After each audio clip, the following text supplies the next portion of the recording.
Get back to our top story tonight. A tanker truck explodes on I-25, closing the interstate for hours. This truck blew a tire, crashed into the median, causing the fuel to catch fire there. More than 5,000 gallons flowed from the truck and fueled this fire.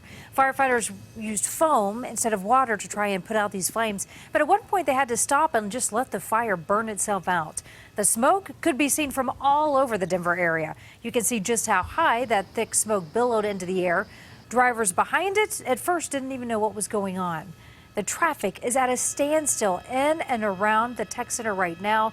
You can look at the line of cars there on I-25. It has been a terrible traffic day, to say the least, for everyone. Amazing at this hour to see those empty lanes up there. That's just crazy in the tech center. Yeah, the good news is the fire is out. Crews are working to remove the last wreckage from that truck. Hopes of getting the northbound lanes of I-25 open. Crash was just before noon, northbound between Orchard and Bellevue. CBS 4's Dylan Thomas checking in. Dylan, it's going to take a lot of asphalt to fix that pavement. The question is, when can they actually start laying it down? Jim, that's the question yet to be determined. There's 10 lanes here on I-25, only 2 of which remain open in the southbound lanes. As you can see behind me, they're still using that wrecker, trying to pull that vehicle out of the way. So all northbound lanes remain closed nearly 7 hours after that 911 call was made. Every day, 200,000 people press their way through this area to and from work. But with the charred truck still blocking the road behind us, you can see why this has caused such a mess today. Now, take a look at this video. CDOT tells us this all started when a tire allegedly exploded off the truck.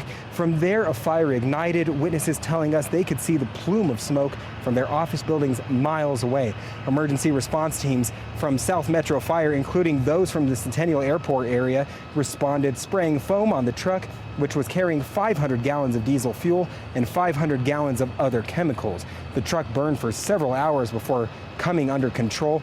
All lanes of I-25 were closed until about 4 o'clock, when 2 southbound lanes were able to be opened up. Meanwhile, traffic along the side roads has been an absolute nightmare for those in a hurry, but CDOT tells us they're hoping to get this all under control here in the next few hours. As you can see, they're pulling that the charred hulk out of the way. Once we've been waiting for the firefighters to give us the all clear so that we can start to look at the damage. Once that hulk is out of the way, we'll begin that assessment. And, we're hoping that if we crank all night, we have the northbound lanes open by morning. But we'll know more once we can get in and start examining the damage. Now what CDOT has to do is figure out how much damage was done by that truck once they remove it with the wrecker that's right behind me. There's 14 inches of asphalt on the interstate along the entire stretch. They say it takes about 750 degrees of fire in order to burn any of that, and they say there's a chance it may have charred through all 14 inches of that portion of the interstate. Either way, they hope to have it all opened up by the rush hour commute in the morning. We're live in the Denver Tech Center. Dylan Thomas, CBS 4 News. Dylan, thanks so much. Certainly getting around the closure not easy. No, you can look at that just from the live shot there. We've been trying to help you do that. Traffic specialist Joe Hillen joins us now to help people try to navigate their way home still. Yeah, one of the common themes people are saying is even on a good day, speeds are in the single digits through there. So they just, it's easier to walk at this point, probably for a lot of cars. Well, let me show you what this looks like right now. So this is I-25 in Orchard. We've just been seeing these pictures. It's incredible. They've got all these trucks lined up. They've still got to get that moved out of the way before they can even think about opening lanes in that northbound direction. Now, keep in mind, now the northbound direction not as vital, but tomorrow morning for the morning commute, that's where everyone's coming up from town, right, to get into the tech center. And so this is where the closure is at. You've got Dry Creek down here to the south, all the way up to I-225. There's portions of that I-225 to I-25 interchange which have reopened, but that closure is still in place, and that means that you're not able to access onto I-25 from Orchard and Arapahoe Road. They've had all that construction mess along there. So a little farther to the south, if you can get to the south, maybe you're going to the east, you can take Parker Road up to E-470. They're waiving the tolls for now, or take Highway 85 if you can to the west.